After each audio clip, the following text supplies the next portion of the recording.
আজ শাহবাগী কিছু কুত্তার বাচ্চাগুলা আমাদের সরকারি বাহিনীগুলোর উপর আক্রমণ চালিয়েছিল।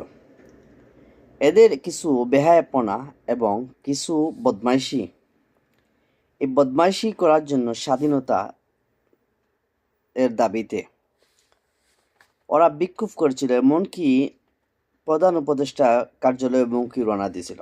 তখন আমাদের পুলিশ ভাইয়েরা বাধা দিয়েছিল, কারণ এটা হচ্ছে তাদের দায়িত্ব।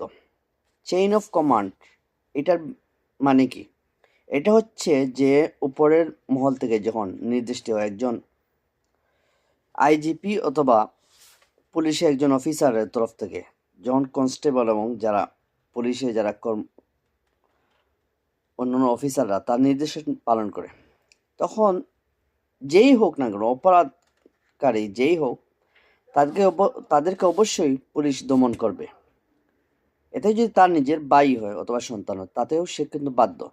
সুতরাং এখানে পুলিশকে আক্রমণ করে, যে পুলিশকে রক্তাক্ত করবে, তাও যদি হয় একজন রোজাদার পুলিশ, এর থেকে আর দুঃখ কী হতে পারে?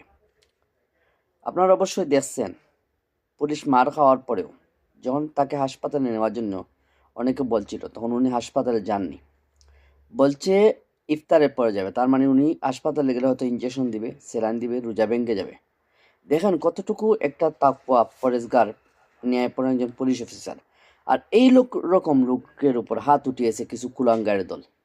আমি মনে করি সরকারের কাছে আমি দাবি জানাচ্ছি, যারা এইসব কর্মকাণ্ড করেছে, পুলিশের মতো একজন অফিসারের উপর হাত উঠিয়েছে, তাদের হাত পা ভেঙে দেওয়া উচিত। অন্যান্য পুলিশদের উচিত হচ্ছে এইসব বদমাইশগুলাদেরকে ধরে হাত পা ভেঙে দেওয়াটা উচিত, আর যাতে জীবনে দ্বিতীয়বার পুলিশের গায়ে হাত দেওয়ার দুঃসাহস দেখাতে না পারে। আমাদের এইভাবে নিত্যদিনের এই ঘটনাগুলো ঘটছে।